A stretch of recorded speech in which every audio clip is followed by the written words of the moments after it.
belajar.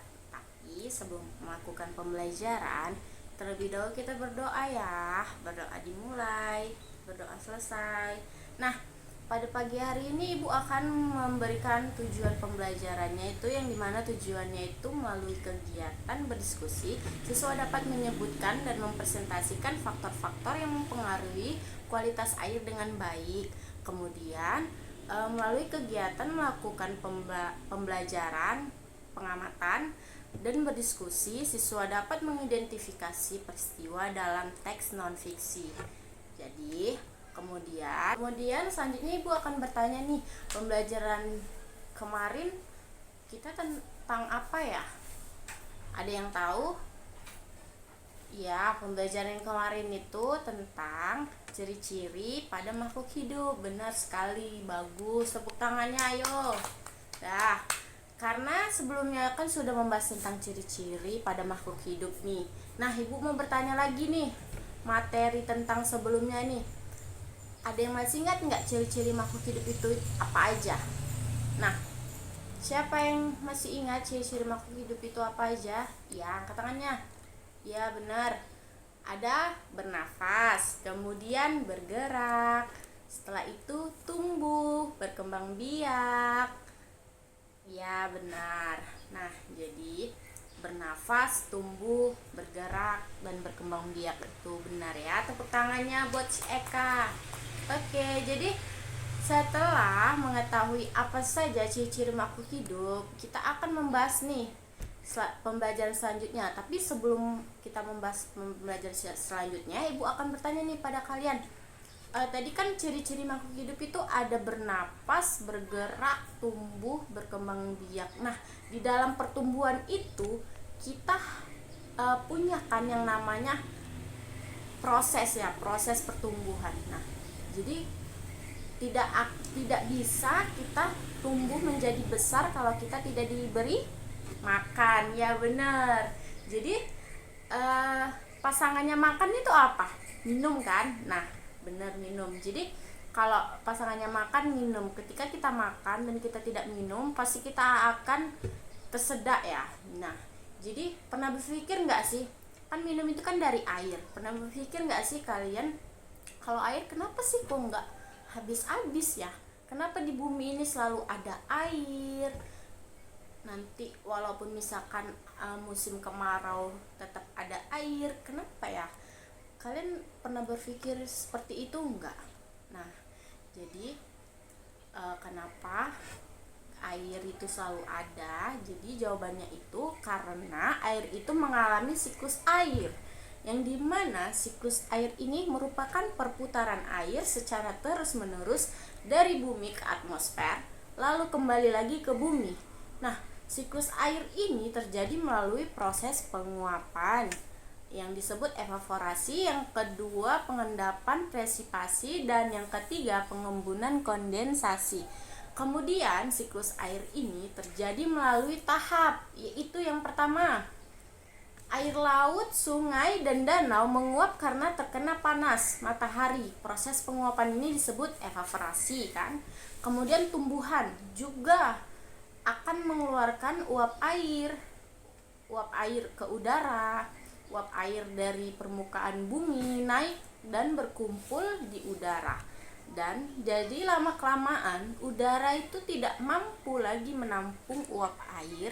Proses ini disebut pengendapan atau presipitasi. Jadi ketika suhu udara turun, maka uap air akan turun menjadi titik-titik air. Nah, titik-titik air ini akan membentuk awan. Jadi awannya ini kan, proses ini disebut pengembunan atau kondensasi. Titik-titik air ini akan menjadi awan, selanjutnya akan turun menjadi hujan. Nah, itu merupakan proses hujan itu tadi kan. Air hujan akan turun di darat maupun di laut. Kemudian air hujan yang jatuh di darat akan meresap menjadi air tanah. Nah, air tanah ini juga akan merembes atau bisa dibilang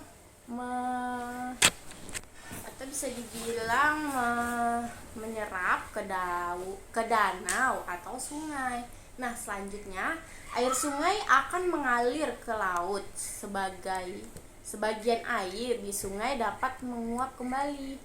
Air sungai yang menguap akan membentuk awan bersama dengan uap air dari air laut, dan tumbuhan proses siklus air pun akan terulang lagi. Kemudian air menjadi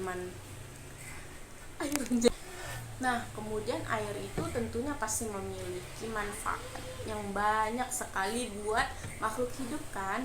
Ya, salah satunya manfaat air bagi makhluk hidup. Ayo, siapa yang tahu? Ya, benar. Apa? Oke, untuk keperluan rumah tangga, yaitu bisa untuk mandi, untuk makan, untuk minum, dan untuk mencuci, memasak juga. Kemudian tidak hanya untuk keperluan rumah tangga, juga untuk pertanian bisa kan, industri, pabrik-pabrik itu pasti menggunakan air. Pertanian seperti petani kan pasti menggunakan air untuk menyiram tanamannya. Nah, ada yang tahu nggak contoh lain dari manfaat air bagi kehidupan sehari-hari? Ya, Nabila. Ya, manfaat air. Ya, untuk keperluan rumah tangga tadi kan. Ya, kemudian ya untuk kebersihan di jalan, iya juga bener. Di pasar, oh iya bener, itu banyak sekali menggunakan air, apalagi yang pedagang-pedagang di pasar kan. Iya, ya bener, tepuk tangan buat Nabila. Oke, kemudian di sini Ibu ada contoh teks nih ya. Kita berbicara air nih. Ibu ada contoh teks.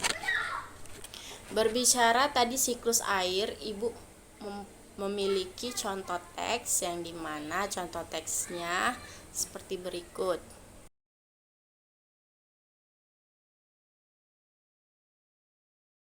Setelah kita tadi mengetahui contoh teks yang Ibu berikan tadi, kalian tahu nggak sih itu contoh teks apa?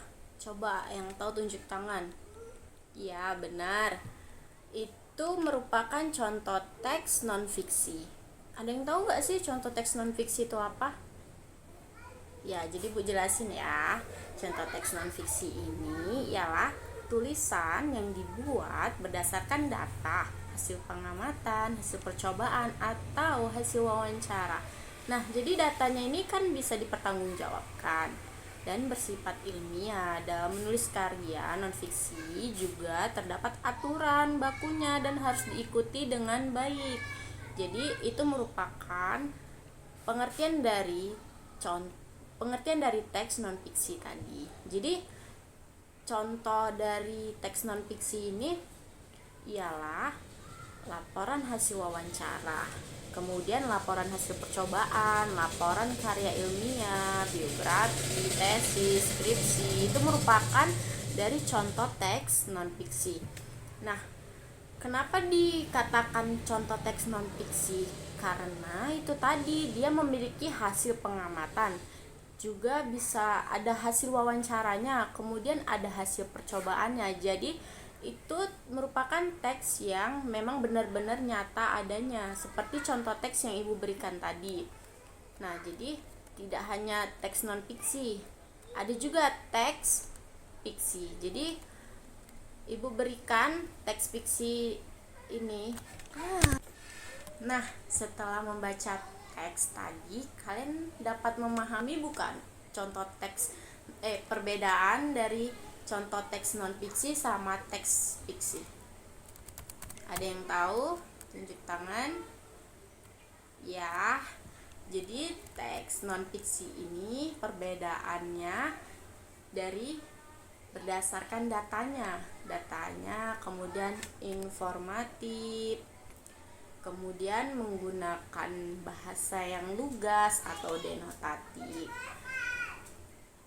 Tapi kalau contoh teks fiksinya, kemudian ciri-ciri dari teks fiksinya ialah ceritanya buatan, kemudian bersifat imajinatif dan menggunakan bahasa kiasan. Kenapa dibilang fiksi? Karena dia itu ceritanya buatan, bukan kenyataan, lain seperti non-fiksi. Nah, bagaimana nih Ibu? Pada tahu kan semua perbedaan contoh teks non fiksi dan fiksi.